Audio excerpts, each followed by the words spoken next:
Welcome back to the Adam Schefter podcast, and on this week's edition, we will be joined by the ESPN college football and NFL analyst Robert Griffin III, who may be working at ESPN only a short time because he still is taking calls from NFL teams, spoke to teams this week, and who knows if and when one of those opportunities will materialize, but they certainly could with all the quarterback injuries across the league. Tyrod Taylor is going to miss multiple weeks in Houston, including Thursday night's game against the Carolina Panthers. Andy Dalton is going to be week to week in Chicago. Might be hard for him to play this upcoming week. Ben Roethlisberger is dealing with a pec injury in Pittsburgh. Derek Carr, an ankle injury in Las Vegas. Carson Wentz sprained both ankles, not one, but both. And that was an injury that generated a lot of reaction because in former players that I've spoken to, they found it hard to imagine that one player could injure both ankles on one play, but that's exactly what happened when Aaron Donald twisted Carson Wentz into a pretzel on Sunday. Wentz hobbled off the field, and Jacob Eason had to replace him. Difficult situation. And it also brought me back to week 2 last year, because week 2 last year was when the NFL suffered an inordinate amount of injuries to the point where you wonder what was going on. That week, Jimmy Garoppolo, Christian McCaffrey, Saquon Barkley, Raheem Mostert, Cortland Sutton, Sterling Shepard, Nick Bosa, Anthony Barr, Byron Jones, Malik Hooker, all injured. None of them returned to the game that Sunday, week 2 last year. Many were out for the year. And this past Sunday, week 2 of the NFL season was almost like a replay of week 2 last year. Typically, week 2 and 3 are a lot more injury prone than week 1. Let's hope that this upcoming weekend, week 3 in the NFL, is a healthier one than week 2. We will continue to keep our fingers crossed there. All right, our guest this week is a new analyst on ESPN, Robert Griffin III. Don't know how long he will wind up working at ESPN. He still harbors hopes of returning to the NFL, is engaged in conversations with teams, but everybody knows RG3, his history, college football player at Baylor, where he won the Heisman Trophy, was selected 2nd overall by Washington in the famed 2012 NFL draft, went on to play in the NFL for the Washington football team, the Cleveland Browns, the Baltimore Ravens, where he finished up last season. And now he's a free agent in the NFL, but working for ESPN, and has many thoughts on many different topics. Robert Griffin III. Have I ever interviewed you before? Have we ever spoken like this before?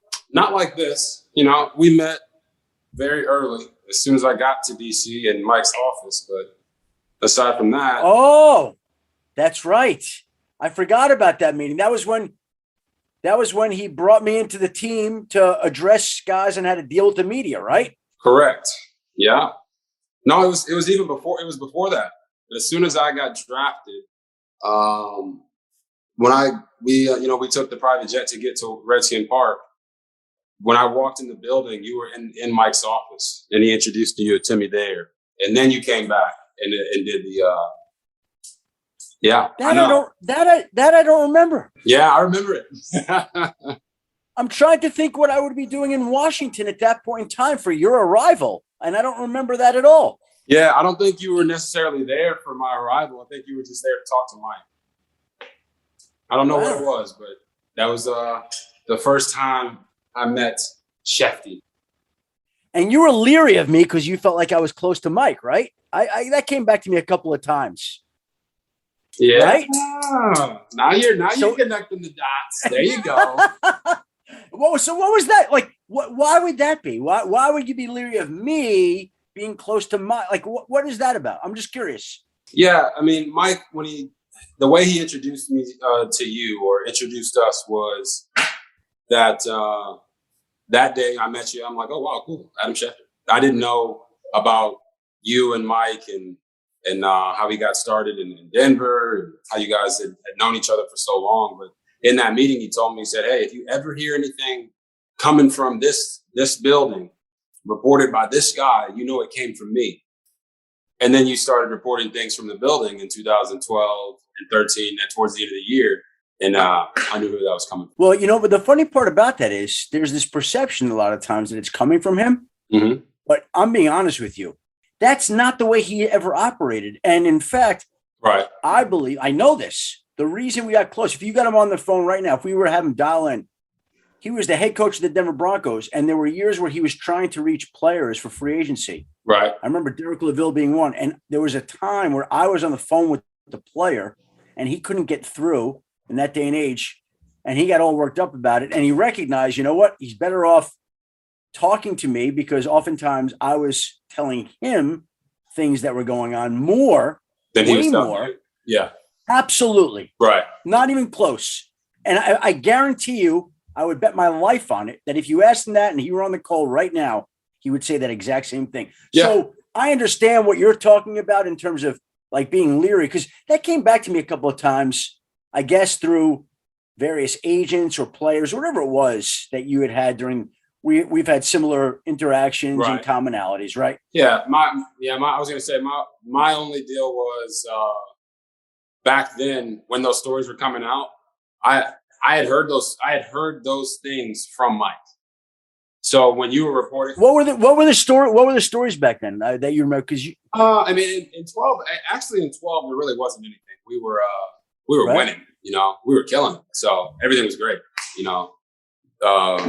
The sky was pink and pigs were flying, everything was awesome. It was in 13, right around the time when he shut me down for the year. And then things were coming out. And then late in the year, just stuff about my character that, I knew wasn't true, but I had heard certain things that were being said from Mike specifically. And then they were being reported on Sundays by me, you. So that's why. about you. Okay. Yeah. Like, do you remember what specifically? Oh, I don't know. I'm glad. And by the way, I was not intending to clear the air here. I opened up a can of worms here, but I'm just curious about the whole thing. Yeah. Again, I don't view myself, Robert, as a salacious kind of reporter where I report things about people's character. Maybe Right. 10 years ago, maybe that might have happened. I don't remember that being the case, but that's not how I've tried to operate and do my job through 31 years of covering the NFL. You learn that over time. Now, again, maybe there was something that was said that you felt offended or slighted by. And for that, right now, I apologize to you over that. Hey, man, I appreciate that. So when you are aware of coaches shaping narratives, and now you go into the media as a college football and a pro football analyst, Right. how does that shape the way that you do your job now? Yeah. So, first and foremost for me, I still want to play, right? You still want to play. I still want to play. I think people have asked me that a bunch. Like, oh man, are you done playing? I'm like, no, I still want to play. I'm working out 11, 12 at night, 1 o'clock in the morning after calling games during the day, because if it means something to you, you find a way and you find the time to get the work in. So, I'm running, throwing, doing all these different things because I still want to play. And honestly, calling the games is fun because it's something I never thought that I would ever get into. And you know how it is. They kind of just like throw you to the wolves, right? They just 10 minutes before the game, they're teaching me stuff. Hey, here's a telestrator. Hey, here's a talk back button. All right, let's go. We're live on TV. So welcome to television, Robert. Exactly. That type of stuff. I was like, oh wow, this is a surprise, but it's fun. But at the same time, I found myself in my second game. I was calling Houston versus Texas Tech in the Good Sam Texas kickoff. And I'm sitting there and I text my wife and I said, man, I miss football so much. Right? Like to the point where you get a little emotional. And it was during a break. And none of my crew, I got Mark Jones and Quint Kessenick and these guys and Kim Belt, the producer, they're awesome. None of them know because I didn't say anything. But I started to tear up a little bit and I'm watching these guys going around throwing the ball, catching it, doing all these different things. And it makes you miss the game. But for me, it's a little bit different because I know I'm not retired yet. So I miss the game because I know I can still play and I want to still play. But at the same time, it's fun. And like you said, coaches, players, everyone's trying to get out ahead of stories, PR companies, right? People hire PR, publicists and all that. So whenever I get a bit of information, you just have to understand how to employ that information. Right? There we go. So there we go. It's not something that you don't want to be used, right? And I know you know this.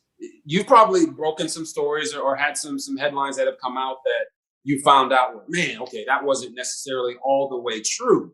But what are you supposed to do at that point? And I think the media has gotten a lot better over the years of like going back and saying, okay, this was not true. Let me edit this. Let me clarify this. But as they say in the media world and really just in life, once that first story is out there, that's the one that people are going to believe. And I feel like for myself, I got burned a little bit with some of that stuff happening early in my career, but I also could have been better. You know, you always hear the guys say, oh, my words got twisted. I didn't mean it that way. But at the same time, you can say it better. You know, we always talk about honesty from the players. We want them to be honest and give great answers. But then you're honest and you give great answers and it's controversy. Boom, now it's controversy. Now they're going after you. It's like, oh, what did he say? And I had to learn that as a young player. Even if you didn't mean it that way, everyone hears things differently and everybody has an agenda. So I had to learn that as I was going on. I think I tried to tell you that when I came in to address the Washington football team back in the day. Yeah. Be careful with your words. You shape the message. Yeah. You don't speak to the media. You speak through the media, there Robert. You go. Exactly. Right? And honestly, sometimes players are trying to say things through the media. For example, the most recent, Aaron Rodgers, right? He's been trying to say for years through the media, I want more say. I want more say, right? The dude even went to go to Jeopardy to be the Jeopardy host to tell them, I want more say. I'm going to retire because I want more say. So some players have used it to their advantage. Obviously, A-Rod, with the way they played the first week, everyone was like on him, like he doesn't want to play. He's not motivated. But he comes back out, right? Monday Night Football kills it, and the narrative is gone. So it's interesting for sure. Football fans want to tell you that the NFL Sunday Ticket.tv is like having front row seats to every live out-of-market game every Sunday afternoon, no matter where you live. Stream right to your favorite device. And this season, that means 18 weeks of glory and more games than ever before. Visit NFL Sunday Ticket.tv and order today. Use promo code ADAM2021 at checkout to save 15%. That's ADAM2021 at checkout. Select international games excluded. Eligibility restrictions apply. Compatible device required. Data charges may apply. We're in a period here, Robert, where there are a number of teams with quarterback injuries. The Houston Texans have an injury. The Chicago Bears have an injury. The Pittsburgh Steelers, Las Vegas Raiders. I'm missing people, but the point is you talk about wanting to play. Have you had contact with teams? Like, it's a strange spot for you to be in where you are doing a television analyst job, right? But you also want to be ready if and when somebody calls. Has that come close to happening? Yes, it has come close. And honestly, throughout the offseason, it was getting closer and closer and closer. For a guy like myself, if I'm not in the building right away, then you're just bringing me in to be QB2 to solidify your room, add some knowledge to your quarterback room. So I had to wait till after training camp, and then that happened. And the teams that were interested are still interested, but, you know, something's got to happen. And I'm realistic about that, and I understand that. But as you see the year go on and all these guys are getting banged up and they're getting injured, for me, it's like my faith comes into play because on one hand, I don't want anybody to get hurt, right? I don't want to see guys get hurt and then, oh, that's why I got the op. But at the same time, I understand the business of it all. And if a guy goes down, then there's got to be a guy that comes up. And right now, the only really two guys that are out there on the market with a ton of playing experience that had success in the league are myself and Cam Newton. All right. So it's like, who you going to bring in? Right. I don't know. But the teams that have called this week, I've been excited about that. But at the same time, I do have a job and I enjoy my job. So it's more about what's going to be out there. What is the opportunity for me? And teams that called know that I'm ready to roll. This is my curiosity as a reporter now, which, again, we're in the middle of the podcast, but just as a reporter, I want to know this. There are a couple of teams that call you. So what does it take to push it beyond conversation to the point where you have an agreement and you're going in to play for somebody and you're leaving us at ESPN high and dry? Right. I know for me, it's I want to play. I'm 31, right? You see Tom Brady, he's 74, and he's playing games still, right? So for me, it's I want to play. ESPN understands that, right? When I signed on, they understood that, but they also understand that this is something that prayerfully I'll be able to do for the next 30 years, right? 30, 40 years since I'm a young guy, and I want to find success and work with these guys. But from the team standpoint, it's I don't really care what goes on, right? I don't care if a guy gets hurt or doesn't get hurt. I believe that I am one of the best quarterbacks in the league when it comes to top 32. I think Cam said that he's not 32 and there's not 32 guys that are better than him. I would agree with that. I don't think there's 32 guys that are better than Cam, myself, or let alone 64 that are better than Cam and myself. But each team has their own prerogatives. They have young guys that they want to work in. And we're looking to come in, obviously continue playing the game, but also revitalize our careers. And sometimes teams can shy away from that early on, but if they have injuries, then they might be more willing to bring you in because they know that you can play. So you're not going to give up on this even if nothing happens this season. Even if it were to extend into the offseason, you think that you could be ready for the 2022 season. Correct. And then it's just up to ESPN to decide what they want to do, right? I'm not going to disclose any contractual terms here, but it just comes down to need versus want, right? Teams have needs. Some teams have wants. Right. So when it comes to me with ESPN, it's needs and wants, and just a matter of what I'll be doing and how I can climb and continue to build out my experience and what I'm used on and platforms that I'm available to be on for me. So this is something that I think, I'll just continue to prepare for. I played the game for so long. It's not like I couldn't go somewhere this week and be ready to start, What's the hardest part of giving up the game, Robert?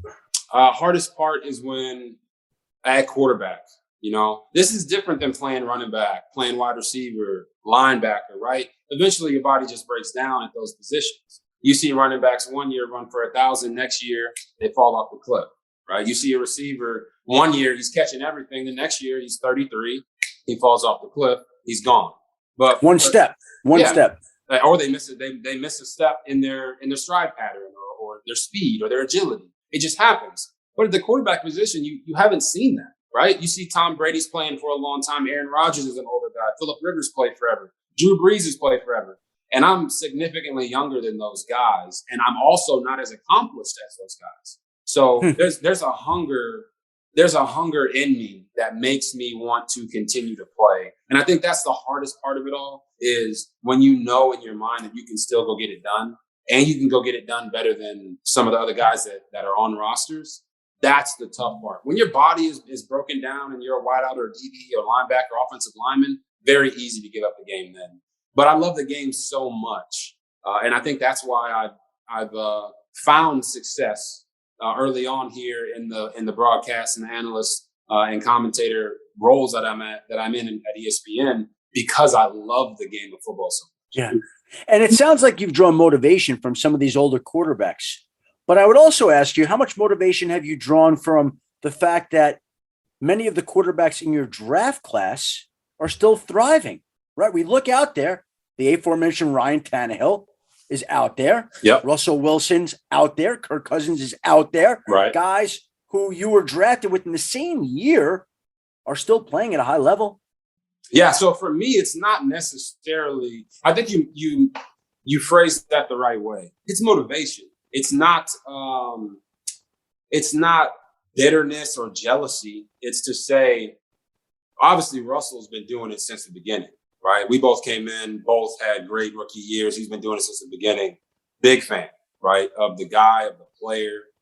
Kirk was a guy that got countless opportunities and eventually turned that into being one of the highest paid guys. Mm-hmm. I mean, really ever, right? So guarantees at the and time, then you talk about Tannehill and his resurgence after he left Miami and was able to go to Tennessee, right? You talk about Nick Foles and how he was on the brink of retirement, and then he goes out and he's the backup in Philly. Carson Wentz goes down and he goes and helps them win a Super Bowl. So for me, it is more motivation. I'm not extrinsically motivated by by other guys. I'm self-motivated guy, but when I see all these opportunities and guys maximizing it, Tyrod Taylor, right, goes out, gets a chance to compete, boom, wins the job. That's what I want to get to. I know this year, I mean, it's the season. You're not competing to be the quote unquote starter in the season. So for me, it's about a team has an injury or they want to bring me in. That's awesome. If next year I can get an opportunity to come in and compete and go somewhere, whatever it may be, then I'm on board for that. But I do firmly believe not only in my own ability, but in my wherewithal. And I'm a young 31 because I haven't had an opportunity to really play the game for about 5 or 6 years extensively. You know, see spot duty in Baltimore, 2 games against the Steelers, 1 game we win, 1 game we lose. So my last 2 starts, I'm 1-1, but not really running an offense that was perfectly suited to me, perfectly suited to Lamar Jackson because of what Lamar Jackson does. I'm a different player than Lamar Jackson. And I believe I would thrive in a system similar to the ones that Tannehill and Cousins and Russell Wilson have played in. How about Washington? How about going back to Washington? Could that ever happen? Yeah, I mean, it could. To be honest, you know, I'm sure you saw the tweet that I put out saying make the call when Ryan Fitzpatrick went down. And Taylor Heineke, don't get me wrong, every opportunity that he's gotten, it seems like he sees those moments. But for me to go back to Washington, it's one thing for me to be open to it, right? It's one thing for the fans to be open to it. You know, I still hear stories about how the stadium is filled with number 10 jerseys. And you know, that makes you feel good because you feel like you made an impact. But for me to go back, that would have to be something that Coach Ron Rivera and the team would be open to. And I think you never say never is what I would say. Would I be open to it? Yeah, I would love to go back and be able to have that come full circle, you know. But am I begging for that or pleading for that? Nah. But if your guy goes down, make the call. As a guy who loves stories, that would be a great story, Robert. Wouldn't it? Wouldn't it be a great story? I mean, come on, you know. I've always looked at the situation in Washington as just wrong place, wrong time.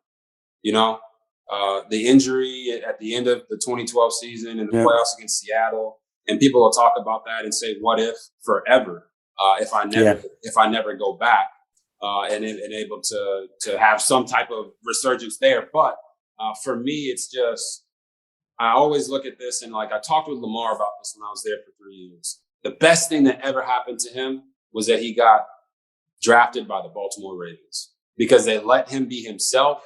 They built the offense around him. In the last 4 years, you've never seen Lamar Jackson truly change how he talks to the media, the verbiage that he uses, how he dresses, how he wears his hair, all these different things because they make him who he is. Now, if you take that and apply it to what he does on the field, they've never changed him. They've tried to make him better, right? Drop back passing, play action, whatever it may be. But they've never tried to say, okay, let's take a round peg and put it in a square hole. And I think that was the issue. That was one of the issues in Washington. There wasn't complete buy-in. But when you look at a guy like Lamar, you look at Tannehill. Like they take him from Miami, take him to Tennessee. Yeah. Complete buy-in from the coach, GM, scouts, everybody. People don't understand how important that structure is for a young quarterback, right? Let Trevor Lawrence throw 3 picks every week for 17 weeks and let him develop. You know, don't start having divisions in the building saying, "Oh, you gave up so much for this guy."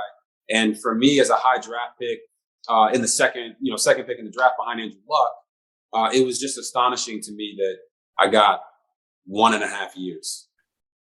1.5. Not much. Now, don't get me wrong. Josh Rosen got less than that, but he wasn't the second pick in the draft. He also wasn't the guy that they gave up. What was it? 3 first-round picks.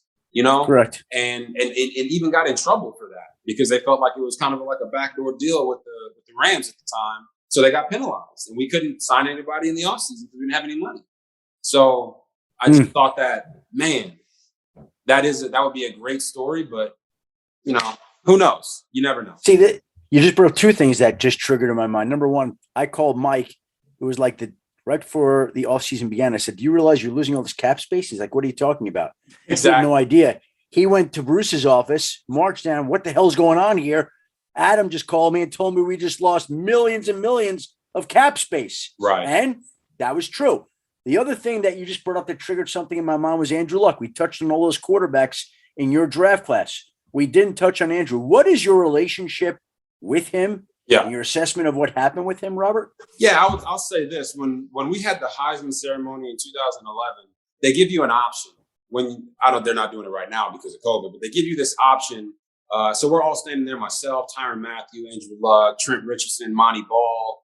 And they say, hey, guys, when you win, whoever wins, you have an option. You can take one limo and go out on the city, right? Or you can get limos for everybody in the group and go out in the city together.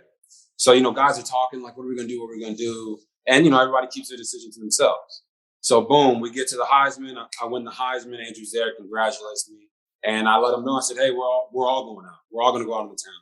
And that was my first and last interaction with Andrew in that type of environment, because all of our lives we've been competing. High school, college, pro level, we've been competing. But in that moment, I got to see Tyrann Mathieu, Trent Richardson, Andrew Luck, and Monty Ball in a completely different light.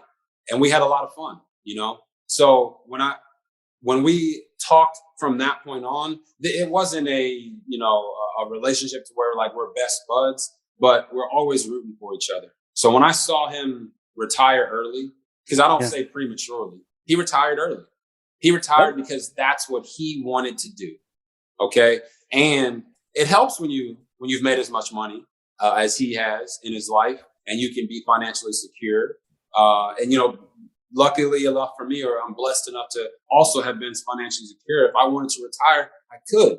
But I looked at it as, and I tweeted about it, good on Andrew. He said, I don't love the game anymore to the extent that I'm willing to put myself through rehab year after year after year after year. And he didn't have any injuries where they like really wiped him out, but they were those nagging injuries that you're constantly in the training room for. So I understood where he was coming from. And I honestly thought as soon as he did it, he would never come back because it takes a lot of, resolve and inner confidence to say, I'm going to step away from the game, even though I can probably play for another 10, 15 years and have to battle through all this all the time. And he said, you know what? It's not worth it to me. And I respect that. And you still don't think he's coming back? I still don't think he's coming back. I don't. I think he made that decision. I think if he wanted to, he could. Oh, yeah, he could. And someone would take him back. But I don't think that he will. And if he did, and I'm in the league, then I won't be able to tell any stories. But if he did and I'm not, I would love to tell that story too, It's interesting. Somebody said to me this year, they said if Andrew Luck ever were going to come back, this would have been the year because it would have been 1 year out of football to kind of rehabilitate, get yourself right, reset yourself physically, mentally. It would have been 1 year of missing the sport. And then this would have been the year to come back. And the fact that he didn't come back this year tells people, and we'll see if they're right, like you're saying, like they're saying, that he probably will never come back to play football ever again. Yeah. And what I would say is I think that everybody out there is hoping that we're wrong, right? Right. You want to see these guys, but I want to see, honestly, I want to see Colin Kaepernick get an opportunity to play in the league again, right? If that's really what he wants, I would love to see him get that opportunity. I would love to see Cam get another opportunity to go play. These guys that have played at such a high level, including myself, right? Playing you've played and you've shown the world that you can do this at a high level. You never root against those guys. So for Andrew, I would love to see him go back. But everyone that I have talked to that is close to him, that there is no way in hell he's coming back. So, that's up to him. And I think it'd be a great 30-30 someday, 30 for 30 someday, right? Well, I'd like to see Andrew come back. I'd like to see you come back in Washington. I'd like to see Colin Kaepernick come back. All three of those, mind-blowing. Oh, my goodness. Wouldn't that would be an epic storyline and one for the ages for sure. Now, listen, as you're taking me through all this, and I'm thinking, you're 31 years old. Yeah. And you've won a Heisman. Yep. And you've gone through what you went through in Washington. And you've gone through changing agents and going into TV and having children. Like, you've been through a lot of life for 31 years, Robert. Yes. Everything is relative, right? So, people say, hey, it's not all about what you're going through. There's other people that are going through a lot more. But it's natural, right, for all of us to be more concerned about the own issues that we have to deal with every single day, as opposed to everyone else. So when I look at it in a vacuum, it's like, man, I have been through a lot in just really 31 years.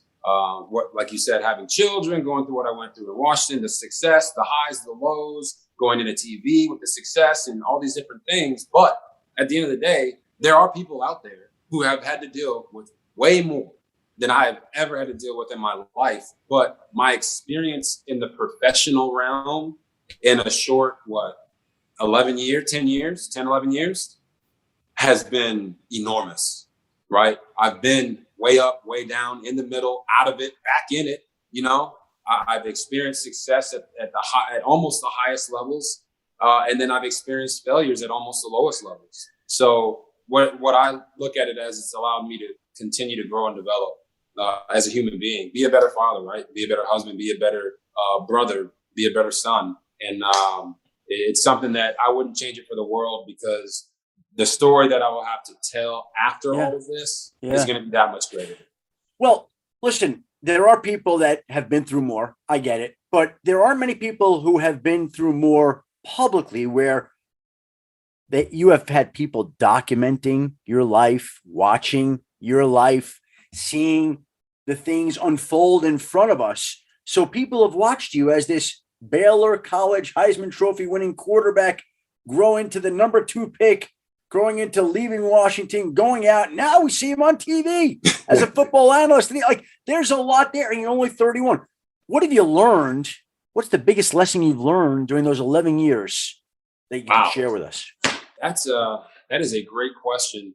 The biggest lesson that I've learned about life. Yeah, just for me, they always say enjoy the moment, right? Enjoy the moments that you're in, and cherish those. So, we always talk about athletes and how much money they spend and how they do this and how they do that. To a certain extent, I've never done that, but I understand why some people live that way, right? They live like there is no tomorrow, because you never know when your number is going to get called. You never know when your time will be up. But for me, through all of it, really, I just lean on my faith and my belief in God that it's all happening for a reason, right? I kind of, to be honest with you, fell into this broadcasting and analyst thing. It wasn't something that I thought 10 years ago I would do. And it had nothing to do with how much money I was going to make playing or anything. It just wasn't on my radar. But God had a different plan. And when I was out of the league in 2017, I didn't do anything. I trained, I stayed ready. I got calls from 10, 15 teams, but it never progressed. And I sat on ice for an entire year. And I told myself going into this offseason, I was not going to do that. So I had those auditions with Fox and ESPN, and I wasn't expecting anything from those auditions. I was just going in there to give it a try and give myself more doors to go through.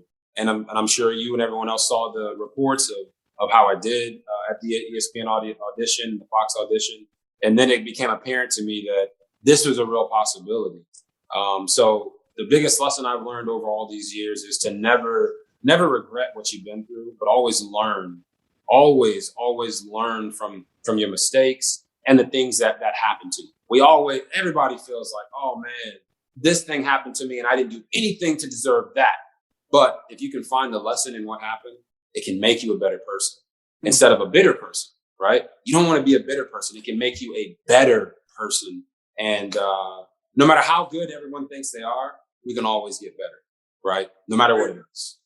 Well said. So the question that I think a lot of people always ask people, what do you want to be when you grow up, right? Right. Like, they're always asking, I've had people throughout the course of my career, when I was working in newspapers, what do you want to do next? I'm at NFL Network. What do you want to do next? What do you want to do next? What do you want to do next? Yeah. Like, you have all this in front of you. I know we want to play short term. So I guess that may be the answer, is that you want to be a quarterback for the next decade or so. But beyond that, even, Yep. what else would interest you? Would it be being a broadcaster? Would it be being something else? You tell me. How do you envision the future unfolding if this call doesn't come in, that you don't get another chance? Yeah. Which it would be nice if you did. Yeah, it would be awesome if I get that call. And outside of playing, I think, my current desires are to be the best at what I'm doing right now. So whatever it is, I want to play. So I'm doing everything I can, watching the tape, working out, throwing, working on the things in my game that I know I need to work on my own and with my coaches, because I want to play. But right now, what is my job right now is to be the best broadcaster, the best analyst that I can be. So I'm working my tail off to be the best at that, right? Knowing the teams, knowing the players, knowing the coaches, knowing the stories, and bringing excitement to the game. But ultimately, if I can always keep it 100 and be 100% honest, what do I want to do? I really just want to be able to build up the notoriety to where I can just travel the world and go help people. That's what I want to do. I talked to my wife about this. Like, wouldn't it be just awesome to be able to travel the world every year and go to Africa and go to these other countries, go to India, right? And be able to help people where they're at. We talk about these things where people can give money to the Red Cross and they give money to the food bank and they can do all these. And I've done that stuff, right? Because you want to get back to where you came from. But ultimately, I'd like to go and be able to help people where they're at. Because that money I'm giving to the Red Cross, that's not going to India. That's not going to Africa. I don't know where it's going. And I'm not knocking that, because they do great things. But to be able to travel the world and build up enough connections and relationships to go and be the boots on the ground and help people in a really, really impactful way is something that I would absolutely love to do for a living. That's hard. It's hard to be able to do something like that, but that's where my heart is, because I feel like that's where you can make the most impact. Right now, I can make an impact calling games. I can make an impact playing games, because you inspire people, right? Mm-hmm. You're inspiring, and you can tell the stories, and you can honestly shape the moral compass of fans over the course of time. But I really just want to help people. Where does that spirit come from? Where did you learn to want to help people like that, Robert? Yeah, I would say it comes from my upbringing, and I know my parents are both from New Orleans, Louisiana, born and raised there. My dad lived in the projects. My mom wasn't well-to-do, and they always told me growing up to give my children and my family more than what they had, right? And I've accomplished that. But I also want to instill that into my children and into our fabric of go out and give to people, because people need help.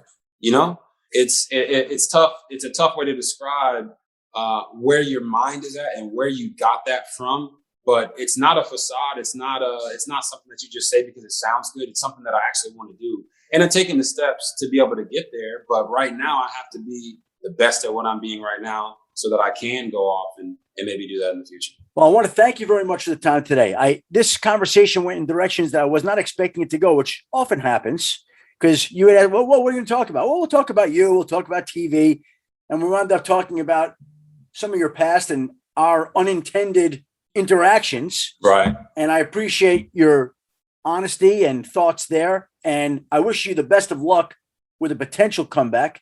We'll be very curious to see if that opportunity comes, and helping the world and feeding the world. And hey, listen, I'm glad we could connect, and I'm hoping that it won't be the last time. And I said it to you probably back in the day in Washington, but maybe it takes on different meaning now. You have my number. You can call me anytime for anything you want, Robert. And if I can help you in any way, I would be honored to be able to do that. Hey, man, I really do appreciate that. And just have to say before we get off that everybody that I've worked with thus far at ESPN, from the game day crew, Lindsay Lloyd, Kim Belton, the producer that I work with, Mark Jones, Quint Kesenick, who we call the games together with, has been top notch. And I couldn't have asked for a better introduction into this area. Lee Fitting and Steve Ackles and all those guys have been People who have stayed in contact with me and helped me through the recruiting process. Patrick Donaher was a big reason that I came on board. So I just want to say to them, thank you, because you hear stuff, right? You hear stuff and you don't know what to expect. But it's been top notch for me, and it's been a blast, to be honest with you. So I just wanted to say that, and thank you for having me on, for sure. Oh, and people don't realize how many people it takes to get all these productions ready at ESPN. Like, I have my great producer, Christina Buswell. She's helping today.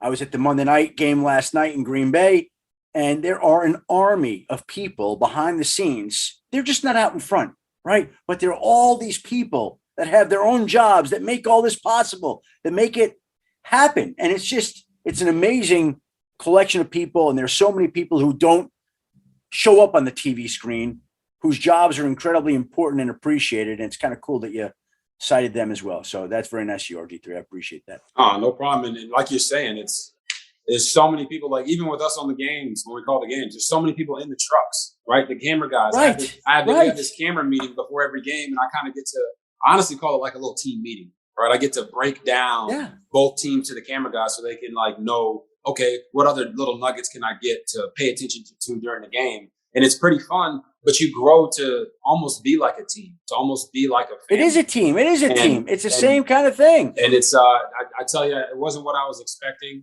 but I've definitely loved the experience, and those guys have been phenomenal. And I try to go around and give them all a fist bump and talk to them after every game and before the games, because the better we're all, working together and vibing together, the better it all comes. Yeah. It's like I tell the coaches that come to work with us, you get the experience of being on a team, the fun of being around the sport, but you're not going to be waking up on Sunday morning at 2-3 in the morning and wondering what the hell did I do and how did we lose that game and how do we bounce back? There's not the highs that you get, and there's not the lows. It's a more even-keeled existence that we're all living. Yep. And I'm glad that you could be a part of it. Hopefully you'll stay a part of this team and not go to another team for a while. Although I wish you what you wish for yourself. Hey, my wife, with all the hits and getting landed on by 300-pounders, and obviously the real and true scares of CTE, she's very happy that I'm in this role now. She obviously knows what my desires are and what I want to do and continue to play, and she's all for that as well. But my family is definitely A-okay with me being away from the field and with such a great team at ESPN. Robert, awesome. Thank you very much. Really enjoyed it. Look forward to doing it again. We will be in touch. All right, my guy. And there is Robert Griffin III. And as I mentioned to him at the outset of the podcast, I didn't remember too many lengthy conversations that we had had. And I knew that he had had some issues with me in the way that I reported about him. But it was fun and interesting to challenge him to say what it was, because I never felt like I was unfair to the guy. But I always felt like there was that perception. We never had spoken about it. So this was fantastic to be able to sit down with a very thoughtful, intelligent, articulate guy and get his thoughts on perceptions in the media, how he felt about certain reporters like myself, what he's doing in life, what he wants to do in life. And boy, he still wants to play quarterback. That's not going away anytime soon. He is not giving up on that. And it would not be a shock if he were given another chance, because it certainly sounds like it's really important to him. And let's hope that he does get another chance. Everybody deserves another chance if they want something that badly. All right. How about this? In the headlines this week, we're going to get in-season Hard Knocks. Indianapolis Colts. That's going to be fascinating to watch. This summer's Hard Knocks, not as good as others, I felt. I don't know what it was. Maybe it's just that the novelty part of it wore off. Maybe it didn't seem as original, but in season, that's going to be something. Really look forward to seeing that on HBO, and really look forward to Monday Night Football this week in Dallas. We've got the Eagles playing at the Dallas Cowboys. We'll be there for Monday Night Countdown. And the only thing I can say is I hope that the travel experience to Dallas this weekend goes better than the travel experience to Green Bay. And I don't mean to go Ed Werder, the ESPN reporter who constantly is complaining about American Airlines here and complain about my travels. I know that I will have colleagues now getting on me, but this was incredible. I left New York Sunday at 4 p.m. and didn't walk into my hotel room in Green Bay until Monday morning at about 8 a.m. Now, how could that be? Well, we sat on the plane at LaGuardia Airport on Sunday afternoon for a few hours. Plane pushed back, made us the plane. Crew hadn't arrived. Get off the plane. Crew finally arrives. Crew gets on and announces that the people that were taking them to the airport took them to Newark Airport, not LaGuardia. And so they missed the flight leaving on time, which meant that when we were flying to Chicago to catch the connection to Green Bay, well, that was delayed and then eventually canceled. So when I landed in Chicago at about 11 o'clock on Sunday night, there was no more flight to Green Bay. It was a 4.5 hour ride.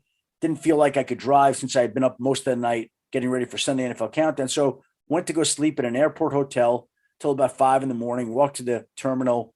Plane was a little delayed on Monday morning.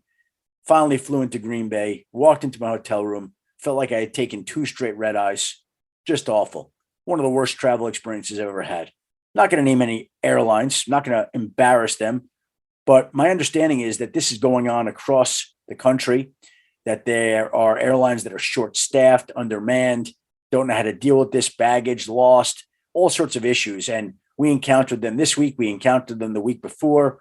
No Wi-Fi, no TVs on the flight out to Las Vegas.